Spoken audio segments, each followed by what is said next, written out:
মর্তেতে বাজিয়া উঠল ঢাক।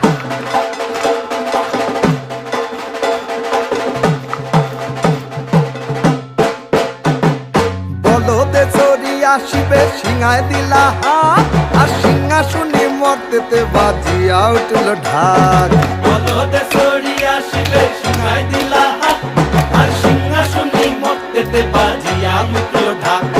শিবের সনে কার্তিক গণেশ লক্ষ্মী সরস্বতী, শিবের সঙ্গে কার্তিক গণেশ লক্ষ্মী সরস্বতী। আশ্বিন মাসে বাপের বাড়ি আসেন ভগবতী। আশ্বিন মাসে বাপের বাড়ি আসেন ভগবতী। বলো